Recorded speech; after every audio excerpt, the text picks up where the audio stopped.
Madame, Messieurs, bonsoir. Une fois de plus, merci de nous faire confiance. On se retrouve ce soir pour un nouveau numéro de votre émission Autour du plan. Autour du plan, une émission qui aujourd'hui va vous parler de l'investiture des membres de la Commission électorale nationale indépendante.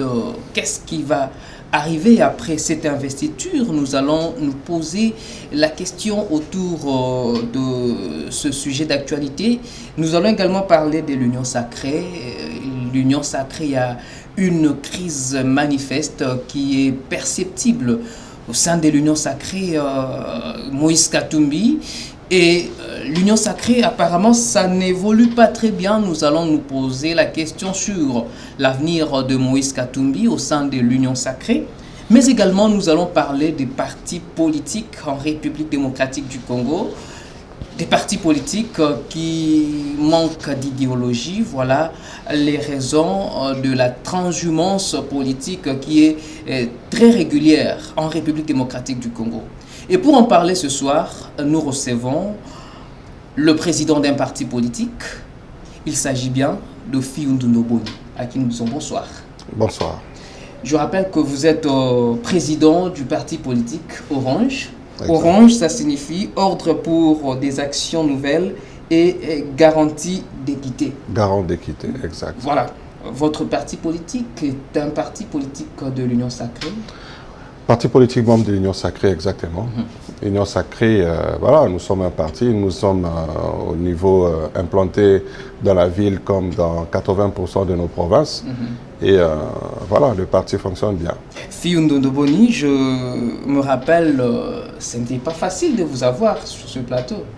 Mais finalement, je suis là. C'est Voilà. la chose la plus importante. Voilà, c'est la chose la plus importante, c'est que vous soyez ici. Vous êtes également, en dehors d'être président d'un parti politique, vous êtes architecte de formation et des professions. Exactement. Vous êtes président de l'Ordre des architectes de la République démocratique du Congo. Exactement. Aujourd'hui, j'ai 21 ans d'expérience professionnelle. Hein. Je suis un senior principal, architecte. Donc, sur le plan professionnel, j'ai une expérience avérée. Donc, j'ai été plusieurs années consultant de projet Banque mondiale. Et j'ai été directeur dans une grande entreprise de télécom où pratiquement j'étais dans les secteurs de l'architecture, de l'ingénierie et autres. J'ai géré et managé plusieurs projets dans le cadre de cette entreprise, cette multinationale dans la télécommunication. Et après cette séparation amiable avec l'engagement politique, je suis général manager de mon propre cabinet d'architectes qui fonctionne jusqu'à aujourd'hui et qui a des contrats de partenaires privés comme personnes morales, physiques, tout ça, et qui fait que le cabinet fonctionne. Et entre l'architecture et la politique, vous vous départagez comment? Non, il n'y a pas vraiment une grande séparation si on sait bien jouer, utiliser les concepts en fait. Parce que l'architecte, l'avantage d'un architecte, il voit quelque chose avant qu'elle ne puisse se matérialiser. Donc au niveau de mes pensées, j'ai déjà conçu un concept, une réalité que je vois et j'ai la facilité de matérialiser ce que tout le monde ne voit pas, mais que moi je vois.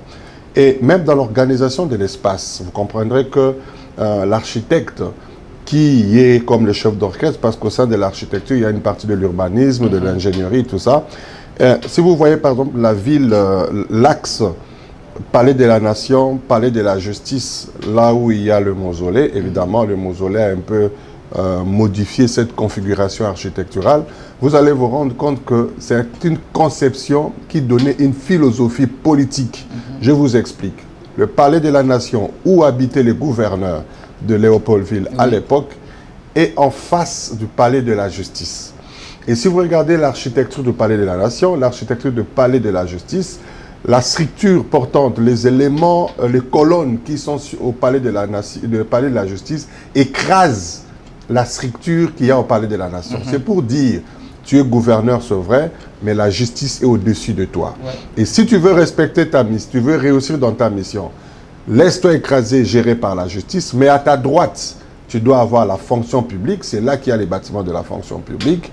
À ta gauche, tu dois gérer correctement les finances et la diplomatie. C'est là exactement le ministère des Affaires étrangères et la Banque centrale. Donc, vous comprenez que l'architecte, dans sa conception de l'organisation de l'espace, a fait une communication politique pour que la gestion soit saine et que les succès soient évidents. Donc, vous comprenez que la proximité n'est pas si longue, donc les deux choses peuvent aller ensemble. Donc, entre l'architecture et la politique, il n'y a qu'un pas. Mais j'ai eu un entretien avec quelqu'un qui a requis l'anonymat. Il a dit qu'il préfère voir un Fiyou-Ndondoboni architecte qu'un Fiyou-Ndondoboni politique. Qu'en pensez-vous? Je suis flatté, très flatté, et je salue la personne en passant, bien que vous avez gardé l'anonymat.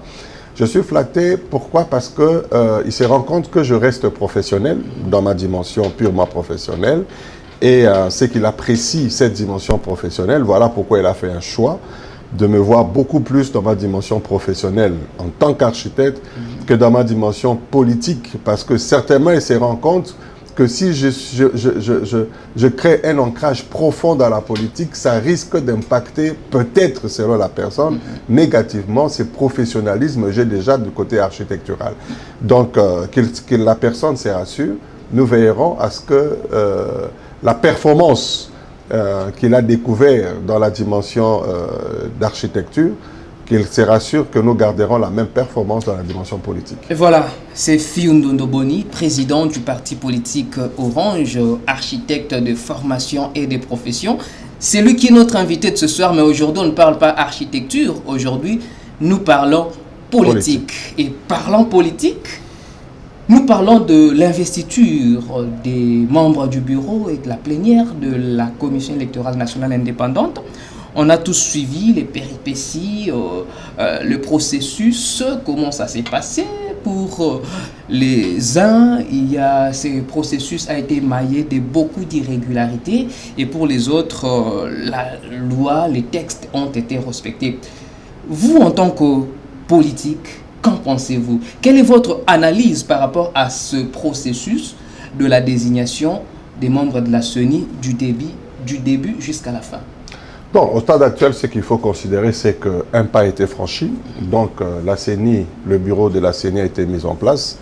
Et maintenant, tout le monde va se diriger vers les élections. Alors, il faudra que les uns et les autres s'organisent et réfléchissent plutôt comment est-ce qu'il faudra faire pour que ces bureaux puissent travailler d'une manière transparente et que les élections puissent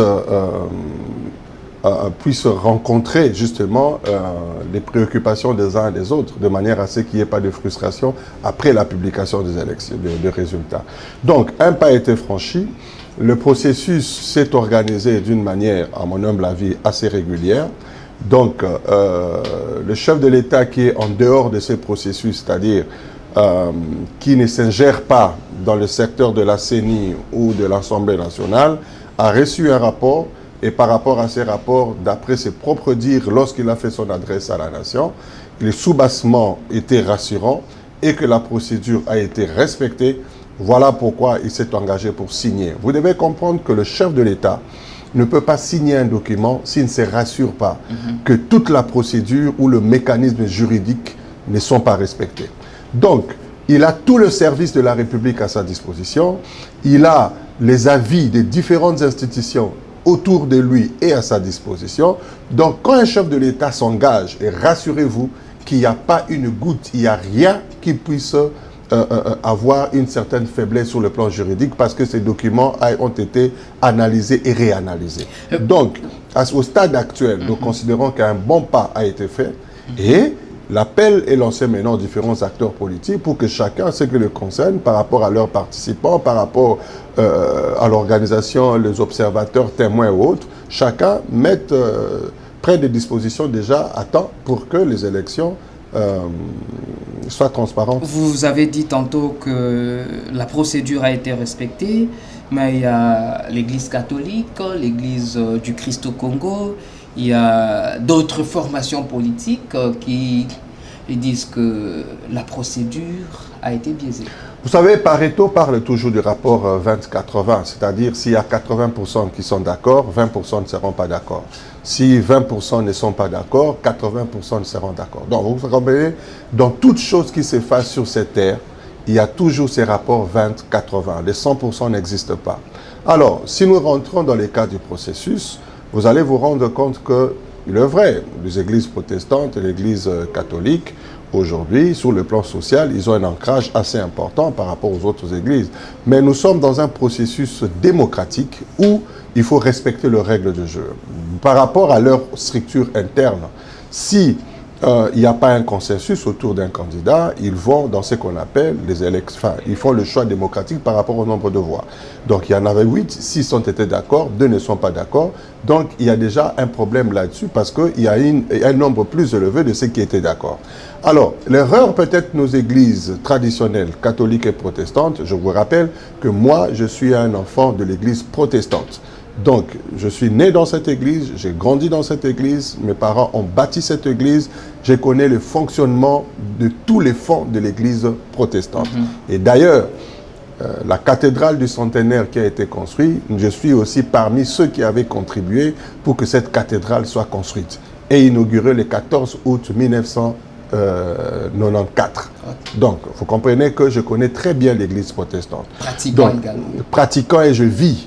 Évangéliste et diacre dans mon église locale. Ouais. Donc, vous comprenez que c'est une réalité que nous maîtrisons. Mais alors, l'erreur de l'église a été laquelle?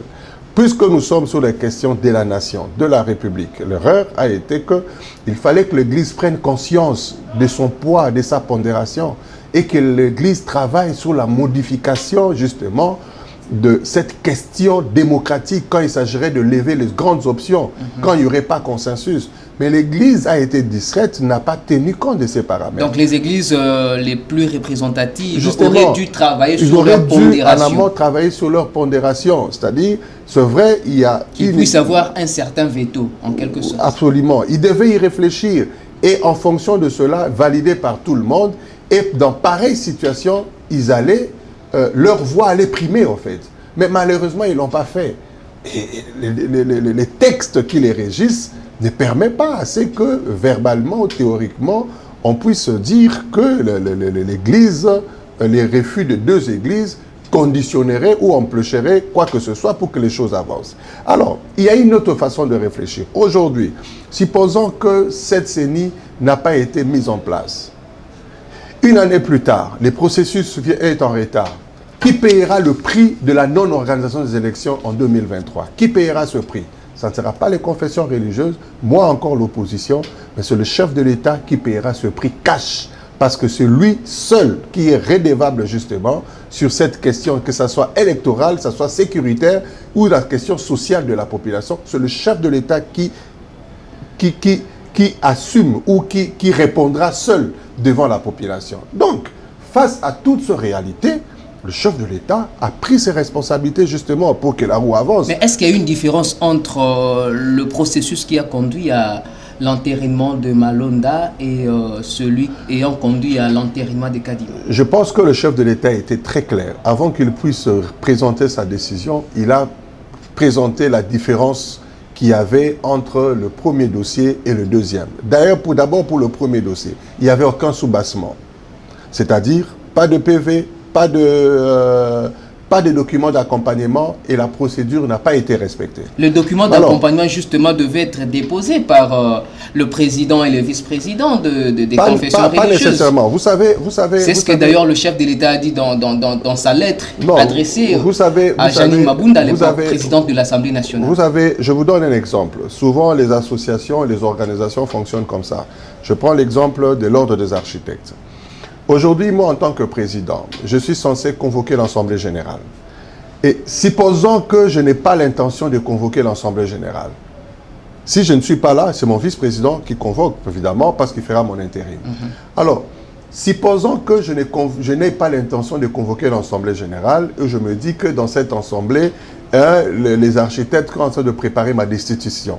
Je refuse de convoquer l'Assemblée générale. Notre organisation prévoit à ce que la majorité du Conseil de l'ordre quand la majorité des conseils de l'ordre peuvent lever l'option de convoquer une assemblée. C'est-à-dire, nous sommes à 7. Si 4 personnes signent un document, ils peuvent convoquer l'assemblée. OK? Alors, s'il arrivait que les conseils, nous sommes tous solidaires, nous disons qu'on ne convoquera pas l'assemblée, parce que nous avons peur que les architectes nous destituent, notre propre organisation prévoit assez que la majorité absolue de tous les architectes, au travers d'une pétition et d'un document, soit en mesure de convoquer l'assemblée. Et quand ils vont convoquer l'assemblée, il y aura une organisation et les options vont être levées. Vous comprenez? Tout ça, ce sont des dispositions qui sont mises en place pour empêcher assez qu'un système puisse bloquer ou quelques personnes puissent bloquer le fonctionnement normal d'une organisation. Alors, dans les cas qui nous concernent de l'Église, comprenez que la personne qui devait convoquer, ou les 2 personnes qui pouvaient convoquer les différentes assemblées, ils avaient déjà une option. Une option qui faisait assez que, pour que cette option tienne, ils ne pouvaient pas convoquer la plénière. Mais à l'époque, les 6 confessions religieuses s'étaient également réunies, sans l'Église catholique et l'Église. Oui, mais le problème, ils ne pouvaient pas convoquer la plénière. Vous comprenez? Alors, maintenant, les autres là se sont réunis et ont convoqué. Ils ont fait l'organisation, il a ouvert les options et l'Assemblée nationale, le président de l'Assemblée nationale, a même à maintes reprises. Moi aujourd'hui, je dis de ces choses, mais j'ai honte en fait. J'ai suivi les interventions de nos pères de l'Église traditionnelle, j'ai suivi les interventions, j'ai eu de larmes aux yeux parce que, en fait, on ne devait pas vivre cette division au sein de l'Église, au sommet de l'Église. On ne devait pas vivre cela. Aujourd'hui, si les politiques ont un problème, qui régleront ces problèmes aujourd'hui? Quel exemple ils présentent aujourd'hui quand les politiciens vont se mettre en séparation? Qui jouera le rôle justement de mise en commun? Et c'est l'Église en principe qui devait jouer ce rôle. Mais cette Église ne prêche plus par l'exemple. Et c'est ça, c'est ce qui est déplorable en fait. Alors, malheureusement dans le premier cas, conformément au dire du chef de l'État, peut-être le président de l'Assemblée nationale avant n'avait pas mis tous les annexes qui devaient accompagner les dossiers. Donc, quand le dossier est arrivé sur la table du chef de l'État, il n'y avait pas d'annexe, il n'y avait pas de sous-bassement, il n'y avait rien. Il ne pouvait pas engager. Le chef de l'État avait dit qu'il n'y avait qu'un seul PV. Justement, il ne pouvait pas engager ou valider un document où il n'avait pas tous les éléments nécessaires. Mais par contre, le dossier actuel, tous les éléments étaient respectés, toute la procédure a été respectée. Et par rapport à toute son équipe et lui-même, il s'est rendu compte que le dossier était complet. Voilà, il a validé. Et en plus, il y a aussi un problème de temps dont il faut tenir compte. Il a validé et les choses vont aller de l'avant. Maintenant, il est question que chaque acteur politique, chaque personne qui considère qu'il est prêt à être dans ces jeux démocratiques, de s'engager pour que dans les années qui viennent, dans 2 ans, effectivement, que chacun aille devant la population pour obtenir ses voix. Il y a une représentation de l'Église catholique et de l'ECC qui, selon nos informations, séjournerait en Europe, précisément en Belgique.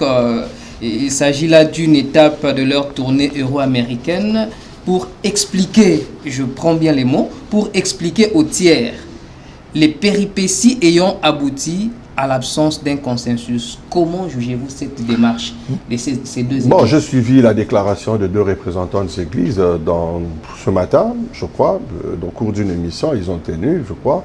Ils ont dit qu'ils sont allés dans les cadres de leur rencontre avec leurs partenaires. Ils parleront de leur financement et autres, bon, évidemment, y compris le processus électoral. L'Église est libre.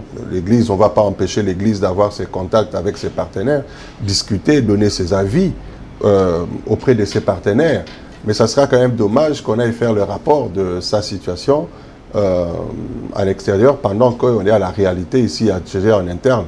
Mais la chose la plus importante, c'est quoi? La chose la plus importante, c'est que les différents États du monde ont regretté que les consensus ne soient pas... Ouais, cela veut tout simplement dire qu'ils déplorent les comportements peut-être de ceux qui se sont retirés. Mais ils encouragent la CENI à continuer son travail et est-ce que ce n'est pas dans le sens inverse? Non, ce n'est pas dans le sens inverse. C'est comme je dis, viens manger avec moi.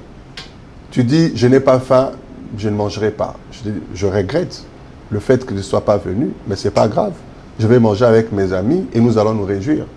Est-ce que les exemples du passé... Donc c'est pour dire que ils regrettent jusqu'à aujourd'hui que les uns et les autres puissent avoir un comportement de cette nature-là. Pendant que le pays a de sérieux problèmes, pendant que le pays devra avancer, on crée des situations qui puissent nous mettre dans des crises, et de crises-là qui ne devraient pas le pays aller de l'avant. Vous comprenez? Donc le regret dont il est question, ce n'est pas un regret négatif, c'est un regret de comportement beaucoup plus de personnes qui se sont désolidarisées du processus qui est correct, qui avance et qui est valide. Vous comprenez? Mais en 2006, il n'y a pas eu consensus. Tout le monde a déploré le processus électoral, comment ça s'est passé. En 2011, pareil. En 2018 également. Est-ce que ces exemples du passé ne pouvaient pas servir d'exemple au régime de Félix Tshisekedi? Oui, mais est-ce que c'est à lui... Je ne parle pas de Félix Tshisekedi en tant qu'individu, mais du régime. Non, mon problème, c'est à ce niveau. Il faut parler beaucoup plus de l'homme politique. Ça ne devrait pas servir de leçon à l'homme politique congolais. Parce que la dimension de la transparence dont le chef de l'État a garanti, en confiant la responsabilité qui est constitutionnelle à l'Assemblée nationale, et l'Assemblée nationale, plusieurs fois, a donné la possibilité aux confessions religieuses de trouver un compromis, mais les confessions religieuses ne sont pas arrivées à ces compromis. Ils s'accusent, les uns et les autres s'accusent, et ils pouvaient traiter ce problème en interne. On n'en avait pas besoin, la population n'en avait pas besoin. Le fait que toi et moi, on se connaisse aujourd'hui, 10 ans plus tard ou 15 ans plus tard, si je fais appel à toi et que je trouve que tu es compétent, est-ce qu'une raison qui justifie que tu ne dois pas faire le travail que je demande de faire? Est-ce une raison parce que j'ai eu l'occasion de te connaître 10 ou 15 ans avant? Non, ce n'est pas une raison. C'est éphémère comme raison. Eux-mêmes se sont réunis, ont ressorti le candidat qui avait la meilleure compétence, la meilleure expertise pour faire ce travail, parmi ceux qui ont été présentés. Et après, ils s'accusent mutuellement de tentatives de corruption. Mais enfin, on est où là? On est à l'église ou on est dans les mondes? Et surtout, vous comprenez? Et surtout que les 6 confessions religieuses, selon les autres, ont fait des Kadima le candidat de vie ou de mort. Non, le problème, c'est pas à ce niveau de... Ils allaient quand même carrément dire, voilà, tellement que vous ne voulez pas Kadima, nous cherchons un autre candidat et on reprend. Ça non, ben, ça c'est un autre aspect. Je ne veux pas entrer dans ces débats-là de vie ou de mort, où tel a soutenu, ou tel n'est pas soutenu. Donc moi, je suis en train de voir le principe, comment les choses ont fonctionné. Donc, c'est facile de dire à l'autre, tu es corrompu, tu as triché, tu as fait... C'est facile de le dire, ça salit directement l'image. Ça, c'est une étape. Mais une deuxième étape, d'amener le soubassement et le preuve. On ne va pas faire pression à l'Église d'apporter de preuves. Mais du moins, c'est un débat, à mon humble avis, qui ne devait pas apparaître au grand jour. C'est un débat qui devait rester à l'Église parce que ce débat-là, aujourd'hui, ça présente l'Église du Congo divisée. Or, la division, c'est un produit de la chair. Si l'un ou l'autre, parmi les acteurs de l'Église, avait ce qu'on appelle l'humilité, telle que le Christ dit, le plus grand au royaume des cieux, c'est le plus petit entre vous, et que si les uns et les autres avaient appliqué correctement le précepte biblique, je ne pense pas que ces débats sales sortiraient dehors. Moi, j'ai honte. J'ai honte parce que je me dis, l'Église du Seigneur est censée être sainte. L'Église du Seigneur est censée être un modèle. L'Église du Seigneur est censée être une voix qui montre la direction aux autres. Non pas cette Église qui accuse facilement l'autre. Hein? Qui accuse facilement l'autre. Parce que c'est à ce niveau qu'il y a des problèmes. Mais, or, au-delà de cette dimension spirituelle, le chef de l'État, lui, est redevable vis-à-vis de la population. Le conflit interne qu'ils pouvaient avoir entre eux sur des questions qui ne peuvent pas être justifiées d'une manière concrète, ne peuvent pas bloquer l'avancement de la République. Vous comprenez? Ici, en tant que responsable, en tant que gestionnaire, le chef de l'État avec le devoir de redévelopper vis-à-vis de la population dans 3 ans, 2023. Donc, il devait absolument faire avancer la machine. Le chef de l'État est redevable devant la population, mais il y a un front qui se constitue contre Félix Tshisekedi. Ce front est constitué entre autres de l'AMUCA, du FCC, du comité laïque de coordination, de Milapro, mais également des ensembles pour la République. Ça s'appelle Force sociale et politique de la nation. Cette force, apparemment, veut contraindre Félix Tshisekedi en quelque sorte à ne pas peut-être être candidat en 2023, dans le sens où ce regroupement parle tantôt du processus électoral, du processus de désignation des membres de la CENI qui n'a pas respecté les textes. Il parle de RAM, il parle de beaucoup de choses. Ils ont projeté une manifestation, une marche pour le 6 novembre. Est-ce que vous, l'Union Sacrée, vous avez peur de cette nouvelle force politique en RDC? Non, il n'y a pas de peur. Quelle peur? Il n'y a pas de Parce peur. que c'est presque tout le monde qui est là-bas. Non, nous sommes dans un processus Félix Tshisekedi est resté presque seul. Nous sommes dans un processus purement démocratique. La liberté d'expression est garantie par la Constitution. Le chef de l'État lui-même, en tant que démocrate, est garant de bon fonctionnement des institutions, ainsi le garant de tout ce qui est constitutionnel dans ce pays. Donc, c'est tout à fait normal. Hein? Ils ont levé des options pour faire un regroupement, une organisation. Les 6 vont marcher, et après leur marche, chacun va rentrer à la maison dans la paix, et évidemment, la vie va continuer. Vous comprenez? Mais les processus électoraux est mis en place. Il y a un calendrier qui va être publié, et les choses vont avancer. Et ce qui est dommage et regrettable, c'est quoi? J'ai l'impression que les comportements des acteurs politiques congolais, aujourd'hui, c'est ancré peut-être dans leur tête de souhaiter à ce que la personne qui exerce le pouvoir actuellement échoue pour qu'eux justifient leurs actions. Voilà pourquoi vous avez vu dans les années antérieures, même quelques C'était pareil quand vous étiez dans l'opposition. Non, je pense que c'était différent à l'époque. Et les différents acteurs qui sont allés en mission, tout ça à l'étranger, pour solliciter à ce qu'on ne puisse pas soutenir, aider la République, tout ça. Mais quand vous menez des démarches comme ça, en réalité, qui perd? Vous détruisez qui? La même population pour qui vous travaillez ou vous soutenez? Pour qui vous travaillez?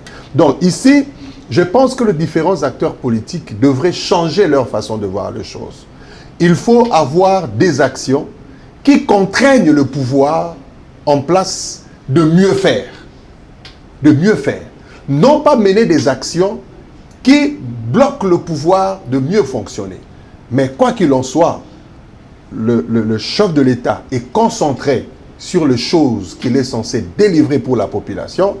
Aujourd'hui, il est en Israël, il a pris des engagements avec Israël par rapport à une question de matière bien précise pour la République, et il ne va pas se laisser distraire par toutes ces choses.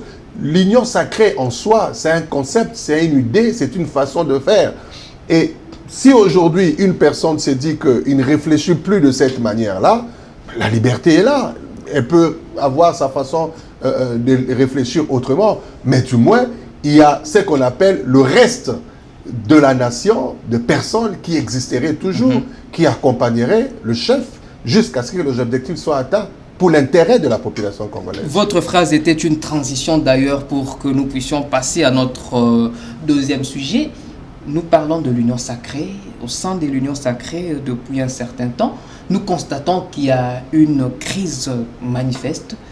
On se souvient, avant que le chef de l'État prenne l'ordonnance qui a investi les membres de la CENI, Moïse Katumbi avait écrit une lettre lui demandant de ne pas prendre cette ordonnance parce que la procédure n'a pas été respectée. Malheureusement, Moïse Katumbi n'a pas été écouté par le chef de l'État. Peut-on parler là d'un début d'une crise? Bon, d'abord, il faut recadrer un peu les choses. Le président de l'ensemble a écrit en tant que qui? En tant qu'institution, en tant qu'acteur politique. En tant que partenaire. Non, non, il faut bien. C'est un grand partenaire du chef de l'État. Il faut bien faire la part des choses. Le chef de l'État, le président de la République, est une institution. Ce n'est pas un partenaire politique de qui que ce soit. C'est une institution.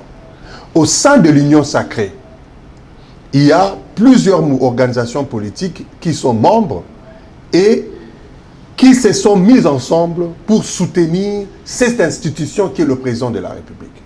Vous comprenez? Donc, aujourd'hui, l'Union sacrée n'est pas une institution. L'Union sacrée n'est pas une institution. C'est une force, c'est une organisation, un concept de gestion politique à un moment crucial donné pour que nous sortions le pays de la crise qui existait entre FCC-Cash. C'est un concept, une façon de voir et de gérer différemment. Non pas en fonction des orientations que tu reçois de ton parti politique, mais en fonction de l'intérêt de la République. Vous comprenez? Donc, aujourd'hui... Mais vous ne pouvez pas me dire aujourd'hui que s'il y a un ministre qui est dans l'Union sacrée, il ne peut pas quand même écouter... Il y a ce qu'on appelle la question de la saisine. C'est-à-dire, si tu n'es pas l'organe compétent ou la personne appropriée pour saisir une institution, donc c'est considéré comme n'est pas fait. En informel, le président de l'ensemble peut échanger avec le chef de l'État autour d'une question. Comme partenaire. Autour d'une question, ils peuvent échanger. Comme partenaire, comme je ne sais pas, ils peuvent échanger. Alors, mais il ne peut pas faire un courrier dans le sens de ne pas faire. Parce que les injonctions ne sont pas données à l'institution suprême. L'institution suprême reçoit des avis. Et à l'issue de tous ces avis, il évalue et lève l'option générale pour tout le monde. Et cela est très important. Parce que le chef de l'État n'a pas d'instruction à recevoir de qui que ce soit. Même pas d'une institution. Parce que c'est lui, justement, les top level de la République. Vous comprenez? Voilà pourquoi on lui donne cette capacité, on lui donne ce pouvoir de gérer le bon fonctionnement de l'ensemble de la République. Alors, le président d'ensemble a donné des avis. Considérons ça comme des avis. Et le chef de l'État, certainement, a entendu ces avis. Il a comparé avec d'autres avis. Il a comparé avec la réalité de la République. Il a comparé avec sa propre conviction. Il a comparé avec le rationnel venant de l'Assemblée nationale. Il a levé l'option. Mais est-ce que c'est le début d'une crise au sein de l'Union sacrée? Non, il n'y a pas de crise au sein de l'Union sacrée. Si. Parce qu'en réalité, l'Union sacrée, c'est un concept de pensée. C'est tant de personnes qui sont mises ensemble. Est-ce que tu as déjà entendu quelque part le secrétaire général de l'Union sacrée? Est-ce que tu as déjà entendu ça? La pensée ne marche pas, la pensée ne parle pas. Ce sont des personnes qui constituent... Justement, chaque organisation politique qui se retrouve avec sa philosophie politique dans son parti, mais qui adhère à la nouvelle façon de réfléchir, de penser, de manière à ce que les objectifs poursuivis par le chef de l'État soient atteints et que la méthodologie de gestion orientée vers le résultat soit appliquée par tous. Mais entre les parties prenantes, il n'y a pas une crise? Non, il n'y a pas de crise. C'est comme si tu vas te dire qu'il y a une crise entre idées. Non, c'est l'échange des idées. La personne se dit, je n'adhère plus à la façon de faire, je retire. Il n'y a pas une crise. La personne lève l'option de se retirer. Mais au stade actuel, il n'y a pas encore, je n'ai pas encore entendu officiellement. Mais on se souvient, Moïse Katumbi avait dit que avant la rentrée parlementaire, au cas où la loi Tchani, qu'il viserait, était programmée pour la session de septembre, il quitterait l'Union sacrée. Finalement, la loi Tchani n'a pas été programmée pour la session de septembre. C'était en quelque sorte une victoire pour Moïse Katumbi. Et là maintenant, il a demandé au chef de l'État de ne pas investir les membres de la CENI.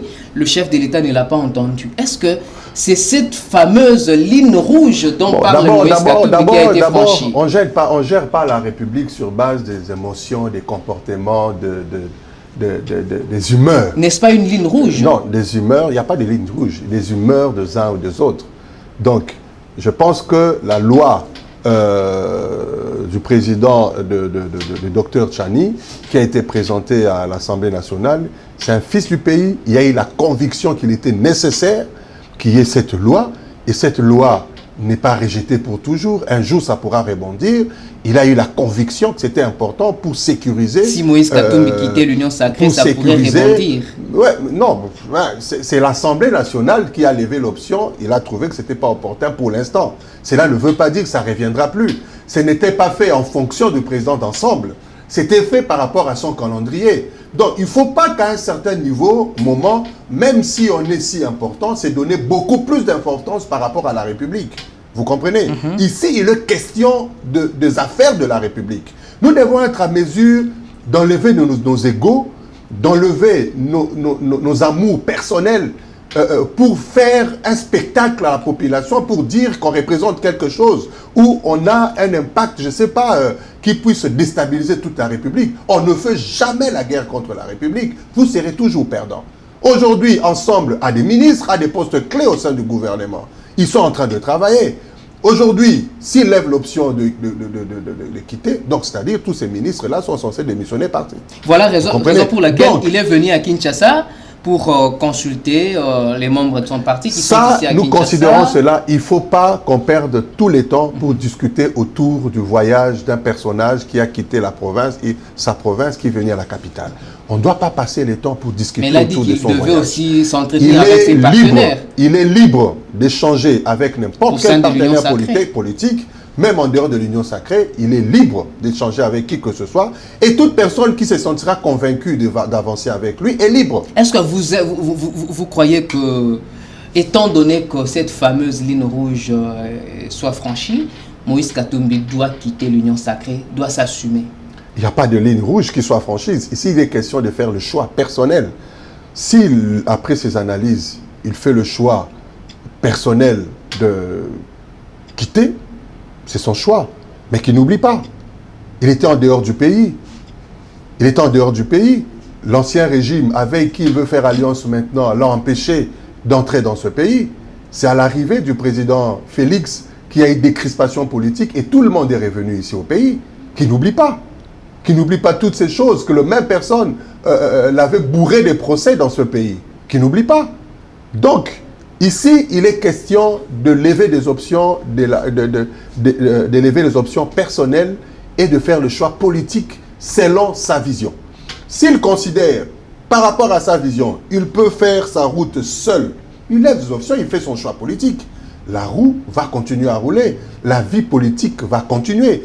Et il y a beaucoup de forces vives de la République qui existent autour du chef de l'État, qui vont avancer avec lui et qui vont également matérialiser tout le travail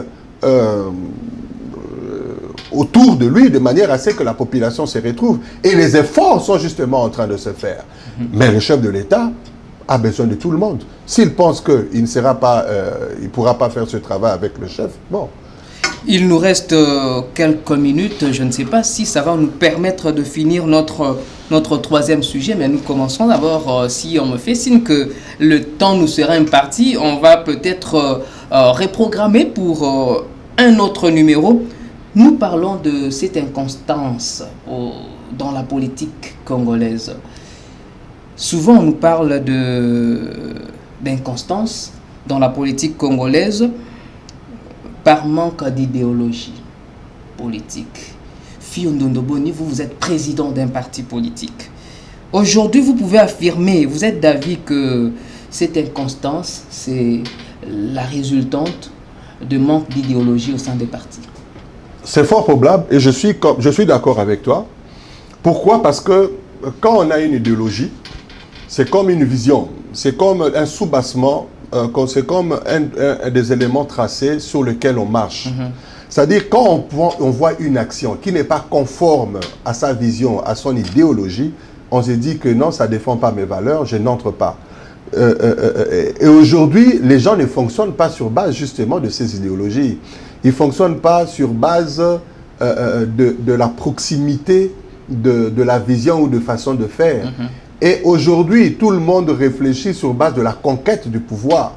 Donc, les mises en commun ou les regroupements sont faits en fonction de la conquête du pouvoir et non, c'est pourquoi quand on arrive au pouvoir, ils ont du mal à mettre en place le programme parce que les idéologies ou les priorités ne sont pas les mêmes.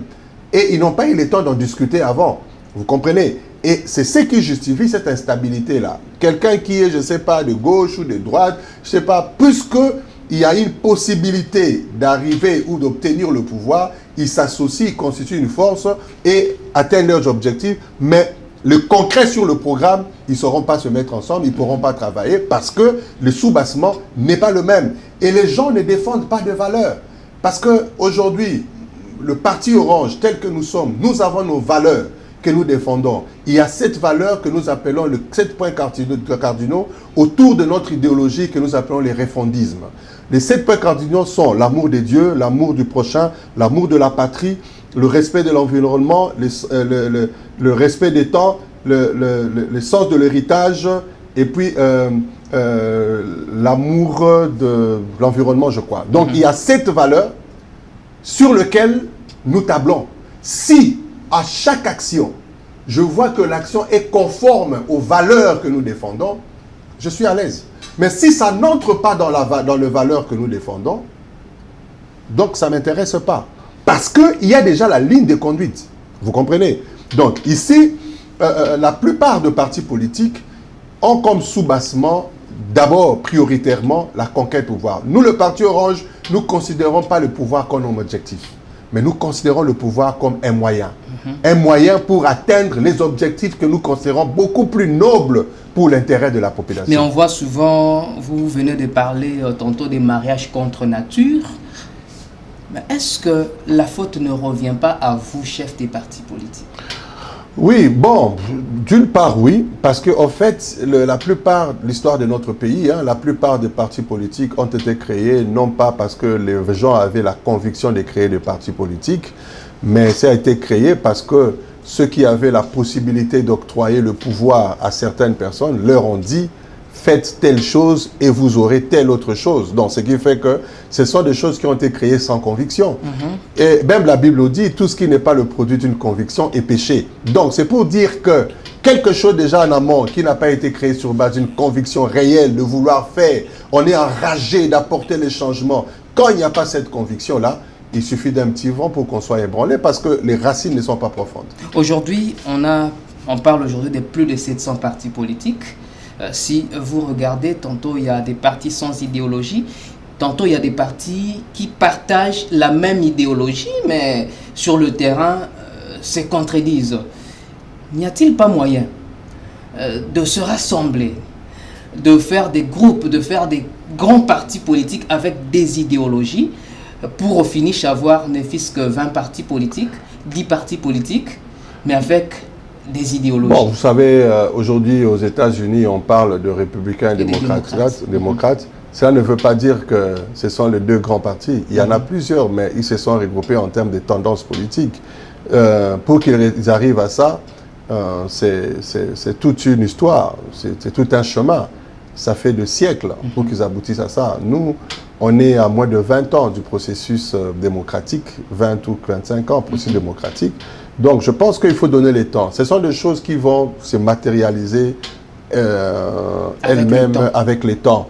La chose la plus importante, c'est amener chaque acteur politique à avoir comme soubassement de ses actions l'amour de la patrie, l'amour du pays, comme nous nous disons parmi nos points cardinaux, l'amour de la patrie.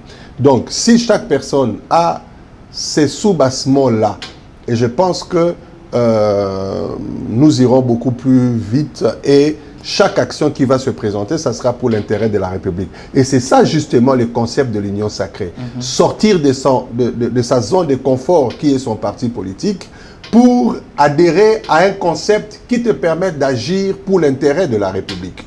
Et cela a été créé dans le sens, ton autorité morale te dit en tant que ministre par exemple, non, il faut saboter la gratuité de l'enseignement.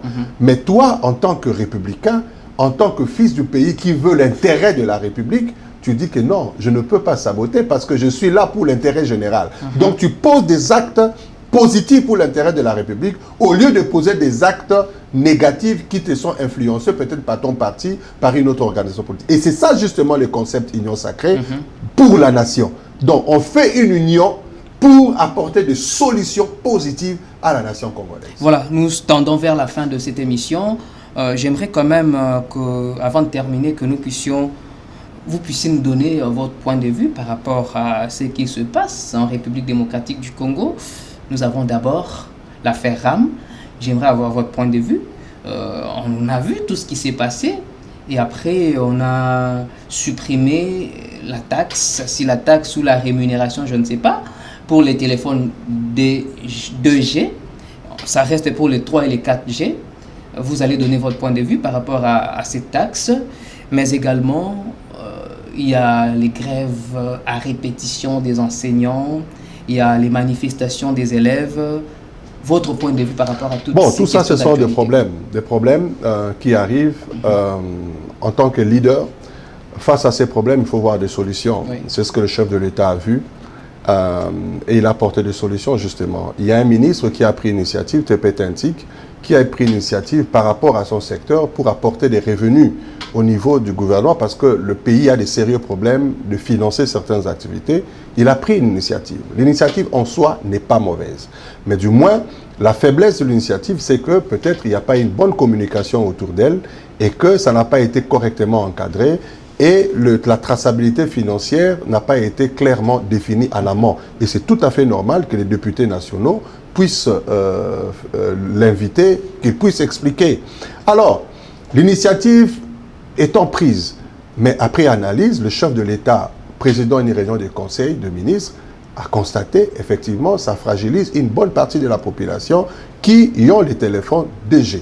Avant d'élever les options ou d'analyser, d'entrer à profondeur, il dit, comme je dois d'abord sécuriser ma population, on retire d'abord cette taxe-là au niveau des 2G. Le 2G, c'est que nous appelons à Kinshasa, téléphone à Kikalakasa. Donc, ce sont les téléphones 2G. Donc, oui. Les téléphones-là, c'est 70% de la population qui a ce téléphone. Donc, il n'y a que 30% peut-être qui ont les 3G, les 4G. Est-ce qu'il ne fallait pas supprimer carrément alors? Non, vous savez, on ne lève pas, un chef ne lève pas une option sans avoir analysé et trouvé, avoir tous les éléments. Mais du moins, il y a ce qu'on appelle de décisions, de mesures conservatoires. Parmi les mesures conservatoires, ils sécurisent d'abord la population. Alors, maintenant, dans la suite... Rapidement, par rapport aux grèves des enseignants... Justement, par rapport à toutes ces grèves, oui.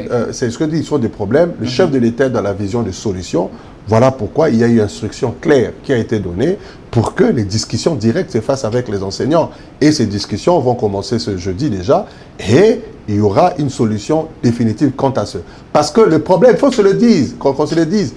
Chaque début de rentrée scolaire, il y a toujours des problèmes et les enseignants ont droit de réclamer leurs droits. De toute façon, chaque population, chaque personne a les droits de réclamer le meilleur de sa vie. Donc, mais seulement, il faut créer un cadre d'échange et de discussion. C'est ce qui va commencer et dans la paix, je crois que l'option va être levée, la solution sera trouvée, nos enfants vont reprendre les cours. Voilà, merci Fiondundo Boni, nous sommes arrivés à la fin de cette émission. Je vais vous accorder justement 1 minute pour parler d'un dossier très sensible. Depuis un certain temps, nous constatons l'exacerbation des propos tribaux en République démocratique du Congo. En date, je pense bien, du 10 août 2021, vous aviez, au cours d'une conférence de presse, annoncé vouloir déposer une proposition de loi sur la lutte contre les incitations à la haine tribale. Où en sommes-nous aujourd'hui? Justement, nous avons cette proposition de loi, on nous a soumis, les avocats ont travaillé, nous avons soumis à certains politiques qui ont donné leurs avis. Nous sommes en train de faire la dernière version parce qu'il faut tenir compte des avis des uns et des autres de manière à ce que quand la proposition va être faite au niveau de l'Assemblée et que ça soit validé, accepté facilement. Donc, nous saluons également l'adresse du chef de l'État qui a parlé de cette question, qui est une question hyper importante et les comportements des uns et des autres par rapport à la question tribale devraient être véritablement bannis. Donc, la proposition est là. Nous finalisons, aussitôt que va être finalisé, nous allons introduire, il y a des discussions avec certains députés, on va introduire et puis voilà.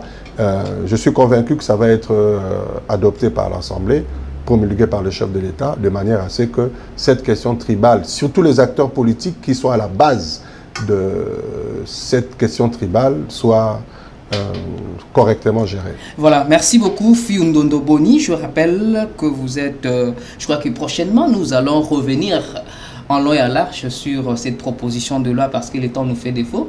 Vous êtes président du parti politique Orange. Merci d'avoir répondu à notre invitation. Merci. Et je crois que ça ne sera pas la dernière fois. À chaque fois que nous aurons besoin de vous, bien que difficilement, nous allons toujours tenter de vous avoir. Merci une fois de plus pour votre disponibilité. Merci, c'était un plaisir. Merci. Merci également à vous, chers téléspectateurs. Vous aviez été très nombreux à nous appeler, à nous écrire, à commenter. En tout cas, n'oubliez pas de continuer à nous suivre sur notre chaîne YouTube. Autour du plan pour ce soir, c'est terminé. On se retrouve à la prochaine.